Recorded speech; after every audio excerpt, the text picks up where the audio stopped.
Praise the Lord. आप सबको जय मसीह की। परमेश्वर का धन्यवाद करते हैं कि हम सबको प्रभु ने ये अप्रैल का महीना दिखाया और सब आशीषित होंगे और प्रभु आप सबको आशीषित करे। तो आइए हम जो आज का परमेश्वर का वचन पढ़ेंगे, इब्रानियों 5:7। और यीशु मसीह ने किस तरह से दुख उठाकर परमेश्वर के राज्य में प्रवेश किया। तो आइए इस वचन को कोई पढ़ेगा। यीशु ने अपनी देह में रहने के दिनों में ऊंचे शब्द से पुकार पुकार कर और आंसू बहा बहा कर उससे जो उसकी मृत्यु से बचा सकता था प्रार्थना और विनती की, और भक्ति के कारण उसकी सुनी गई। हालेलुया। तो यीशु ने अपनी देह में रहने के दिनों में भी ऊंचे शब्द से पुकार पुकार कर आंसू बहा बहा कर क्या हुआ, उसको मृत्यु से बचा सकता था। और ये प्रार्थना की कि भक्ति के कारण उसकी सुनी गई। अगर हम 8 में पढ़ेंगे तो उसमें लिखा है कि पुत्र होने पर भी उसने दुख उठा उठा कर आज्ञा माननी सीखी। 9 में देखेंगे और सिद्ध होकर अपने सब आज्ञा मानने वालों के लिए सदा काल का उद्धार का कारण हो गया। और 10 में किस तरह से परमेश्वर ने कहा कि सदा काल का प्रभु ऐसे ही महायाजक नहीं बन गया, हर एक महायाजक मनुष्यों में से ही लिया जाता है। तो अगर हम इसमें देखेंगे उदाहरण में कि किस तरह से परमेश्वर हमसे अपने वचनों के द्वारा बातचीत करता है कि यीशु मसीह हमारी सारी परीक्षाएं और दुर्बलताओं के साथ हमारे समान एक मनुष्य था। वे परमेश्वर का इकलौता पुत्र था, तो भी उसने हमारी तरह सब प्रकार के कष्ट और संकटों को सहा। और जब वे उसे भूख लगती थी तब पत्थरों को रोटी में बदल सकता था, लेकिन उसने ऐसा नहीं किया। अगर हम मत्ती 26:53 में पढ़ेंगे 43 में, क्या तू नहीं जानता कि मैं अपने पिता से विनती कर सकता हूँ और वह स्वर्गदूतों की 12 पलटन से अधिक मेरे पास अभी उपस्थित कर देगा। हालेलुया। जिस प्रकार हम साधारण लोगों को दुख और संकट सहना चाहिए, उसी प्रकार मसीह ने भी हर तकलीफ पीड़ा को सहा। इस प्रकार यीशु ने हर परिस्थिति में क्या करा, हर दुख को सहा। और हमारे साथ ही वो क्या हुआ था, स्वयं ही उनने सब प्रकार की तकलीफों को सहा जिसे हम सहते हैं। जैसे हम इब्रानियों 2:18 में देखेंगे, क्योंकि जब उसने परीक्षा की दशा में दुख उठाया तो वह उनकी भी सहायता कर सकता है जिनकी परीक्षा होती है। हालेलुया। किस तरह से यीशु मसीह की परीक्षा हुई थी। और अगर 4 के हम 15 में देखेंगे इसी में, क्योंकि हमारा ऐसा महायाजक नहीं जो हमारी निर्बलताओं में हमारे साथ दुख ना हो सके, वरन वह हम सब बातों में हमारे समान परखा तो गया तो भी निष्पाप निकला। लेकिन एक क्षण के लिए सोचो, यीशु का कष्ट सहना और हमारे दुखों को उठाने से भी अधिक, हमारे दुखों से उसका दुख अधिक था। जब हम दुखी सहते तभी हम जानते हैं कि यीशु हमारे साथ है, हम कभी भी अकेले नहीं। लेकिन जब यीशु ने कष्ट सहा तो विशेष तौर पर जब हम क्रूस पर, जब यीशु मसीह क्या था, जब क्रूस पर मर रहा था तभी उसे परमेश्वर ने छोड़ दिया था। जैसे मरकुस 15:34 में पढ़ेगा कोई। तीसरे पहर यीशु ने बड़े शब्द से पुकार कर कहा, इलोई इलोई लमा शबक्तनी, जिसका अर्थ ये है, हे मेरे परमेश्वर तूने मुझे क्यों छोड़ दिया। तो किस तरह से कह रही है, हे मेरे परमेश्वर तूने मुझे क्यों छोड़ दिया। और वो भय की अधीनता को स्वीकार करने के कारण उसकी विनती सुनी गई और यीशु ने प्रार्थना की थी कि उसे क्रूस की मौत से बचाया जाए। जैसे मरकुस हम 14:35 और 36 में पढ़ेंगे। जो मेरे पास खड़े थे उनमें से कुछ ने यह सुनकर कहा, देखो वह एलिया को पुकारता है। और एक ने दौड़कर स्पंज को उसके सिरके में डुबोया और सरकंडे पर रखकर उसे चुसाया और कहा, ठहर जाओ, देखो एलिया उतर के आता है कि नहीं। लेकिन परमेश्वर ने उसकी प्रार्थनाओं का उत्तर यीशु की इच्छा अनुसार नहीं दिया था। परमेश्वर उसको मृत्यु से बचाने में सामर्थ्य था, परंतु उसने ऐसा नहीं किया।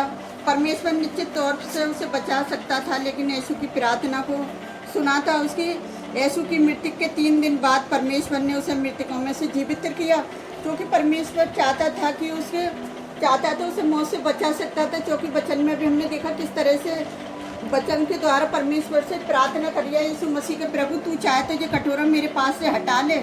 और जब जैसा अभी हमने पढ़ा कि किस तरह से वो गतसमनी नामक एक जगह पर जब प्रार्थना के लिए गया था, तो यीशु ने अपने प्रमुख चेलों के साथ क्या करा, यूहन्ना को साथ लेकर बगीचे में गया। और एकांत में जब प्रार्थना करने वहाँ जाने से पहले उसने क्या करा, अपने अन्य चेलों को साथ लिया। और लेकिन क्या हुआ, उसकी मृत्यु का उसे डर था, लेकिन वो चाहता था, परमेश्वर चाहे तो तू इस कटोरे को मेरे पास से हटा ले। लेकिन उसने विनती करी कि परमेश्वर तू चाहे तो मेरे पास से इस कटोरे को हटा ले, लेकिन ऐसा नहीं था, क्योंकि जब परमेश्वर जो चाहता है ना वही होता है, और परमेश्वर की इच्छा के बिना हम कुछ नहीं कर सकते। क्योंकि यीशु मसीह ने बहुत प्रार्थना करी थी कि ये घड़ी ये समय और ये मृत्यु क्या है मुझसे हट जाए, लेकिन परमेश्वर की इच्छा, परमेश्वर उससे क्या हो रहा है कि अलग होने के कारण उस समय के लिए उसके ऊपर से वो कटोरा टल जाए, लेकिन परमेश्वर यीशु मसीह कह रहे प्रभु तेरी मेरी इच्छा नहीं तेरी इच्छा पूरी हो जाए। लेकिन मनुष्य जाति को बचाने का कोई और उपाय नहीं और रास्ता नहीं। वो अपने पिता से कह रही है कि मनुष्य जाति को बचाने के लिए कोई रास्ता नहीं, कोई उपाय नहीं, और परमेश्वर चाहता तो अवश्य ही उसे कोई दूसरा उपाय निकाल सकता था, लेकिन उसने ऐसा नहीं किया। उसने कही हे अब्बा हे पिता तुझसे सब कुछ हो सकता है, लेकिन यीशु मसीह की प्रार्थना का इस कटोरे को तो मेरे पास से हटा ले। वह कटोरा परमेश्वर के क्रोध का कटोरा था और यीशु मसीह की इच्छा के अनुसार था, और परमेश्वर की इच्छा की बात कह रही है यहाँ पे। पुरुष की जब उस पर मार थी और जब उसने कहा हे मेरे परमेश्वर पिता तू चाहे तो इस कटोरे को मेरे पास से हटा लिए, लेकिन फिर भी उसकी मानवीय इच्छा थी कि परमेश्वर की इच्छा से भिन्न थी, और उसने परमेश्वर से प्रार्थना की कि उसे बचा लिया जाए। प्रार्थना करने के बाद परमेश्वर की इच्छा के प्रत्येक समर्पित था, और मेरी इच्छा नहीं परंतु तेरी इच्छा पूरी हो जाए। यीशु ने क्या करा कि उससे कहा अपने परमेश्वर की खुद इच्छा के अधीन रहने के द्वारा शैतान पर क्या करा विजय प्राप्त की, और उसने मृत्यु को टालने के लिए परीक्षा पर विजय प्राप्त की। और इसे यीशु ने हमें उदाहरण दिया कि हम प्रत्येक कार्य को करने के लिए अपनी इच्छा नहीं, हमें क्या करना है, हमें परमेश्वर की इच्छा को पूरी करना है। और हर एक जन से कहता है, हर एक प्रत्येक व्यक्ति से कहता है कि यीशु प्रत्येक व्यक्ति से कहता है कि लगातार तुम क्या करो, प्रार्थना करते रहो, जागते रहो और प्रार्थना करते रहो। तो आज लोग बाग पता है प्रार्थना कम करते हैं और एक दूसरे की चुगलियाँ ज़्यादा खाते हैं। जैसे मैं सामुएल की पुस्तक में पढ़ रही थी कि किस तरह से परमेश्वर के दास का जो दोनों में परमेश्वर ने जब दाऊद को चुना तो कितने लोग उसके पीछे पड़े कि साहुल ने उसका ऐसा पीछा लिया कि उसका पीछा नहीं छोड़ा, और उसे क्या कर रहा है कि उसका पीछा ले रहा है। और वो कह रही है हे मेरे प्रभु मुझसे क्या गलती हो गई है, तू मेरा पीछा क्यों ले रहा है। लेकिन फिर भी उसने क्या करा कि उसकी गलती ना होने के बावजूद भी उसका पीछा ले लिया। और लेकिन अगर हम साहुल की पुस्तक में देखेंगे दूसरी में 31 में, तो उसमें लिख रहा है कि किस तरह से जब साहुल उसका पीछा ले लिया था परमेश्वर ने किस तरह से उसको दंड दिया। तो आज बहुत सारे भविष्य वक्ता अपने आप को पता है बड़े अभिषेक बनने हैं, और परमेश्वर के अंदर बिल्कुल भी उनका डर नहीं है, क्योंकि परमेश्वर के शुभ समाचार को उन्होंने क्या करा दुनिया भर में तमाशा बना के रख दिया कि मैं परमेश्वर का अभिषेक दास हूँ, और मुझसे आके प्रॉपर्ट क्या करे माफ़ी मांगे तो क्या मैं उसको जेल से छुड़ा सकता हूँ।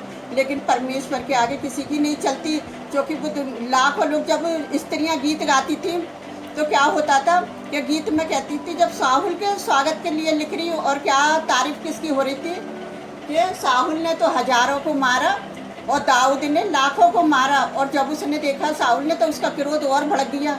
तो इसी तरह से किसी की कलेशिया बढ़ी और किसी ने इतिहास रचा तो क्या हो गया कि उसने उसके ऊपर क्या करा कि हमला कर दिया कि मतलब अच्छा इसकी इतनी तारीफ हो रही है और इसने इतिहास रच दिया, मैं परमेश्वर का दास नहीं हूँ, मैं परमेश्वर की दासी नहीं हूँ। अरे परमेश्वर के राज्य में कोई छोटा बड़ा नहीं है। परमेश्वर का वचन बताता है जो अपने आप को छोटा बनाएगा वही सर के राज्य में बड़ा होगा। यहाँ तो सब अपने अपने आप को इतने बड़े और इतना ऊंचा अपने आप ही तारीफ कर रहे हैं लोग, लेकिन जिनकी तारीफ परमेश्वर करता है ना वही परमेश्वर के सच्चे भगत हैं। और आज परमेश्वर के लोग दुनिया भर में जो प्रार्थना कर रहे हैं, इतने दिन से सब सोए पड़े थे कि मतलब किसी के लिए प्रार्थना करी जाए और किसी से मेल मिलाप करा दिया जाए, क्योंकि जब मामला इतना बढ़ गया तब लोग निकल के आ रहे हैं कि है नहीं ऐसा नहीं होना चाहिए था।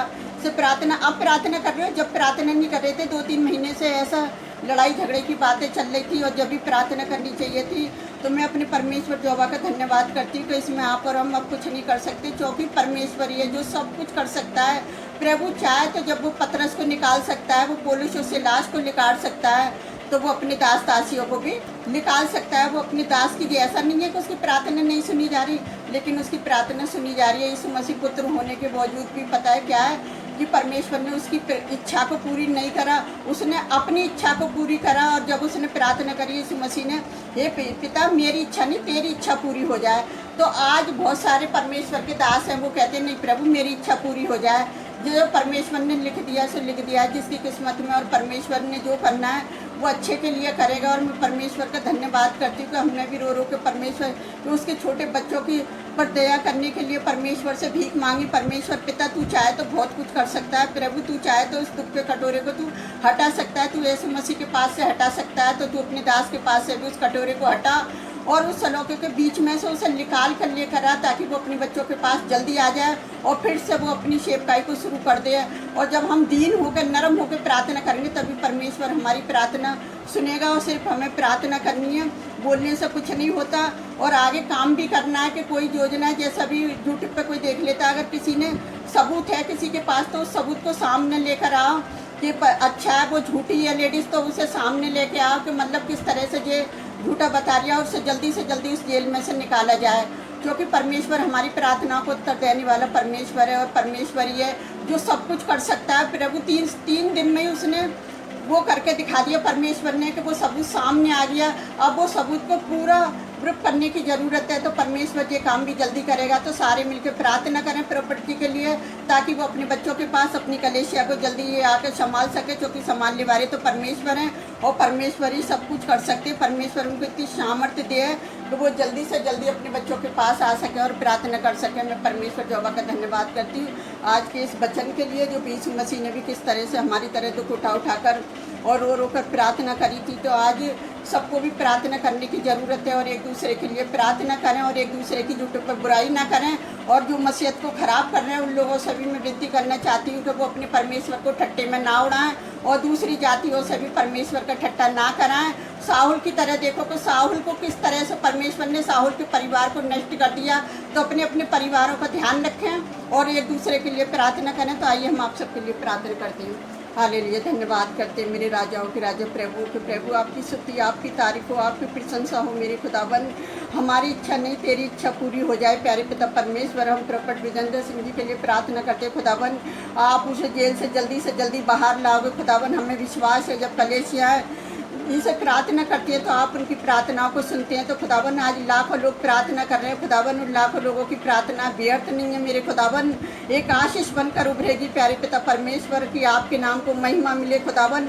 जितने लोग विरोधी बनकर खड़े हुए हैं प्यारे पिता परमेश्वर, वो विरोधी आपके लिए भी खड़े हुए थे खुदावन।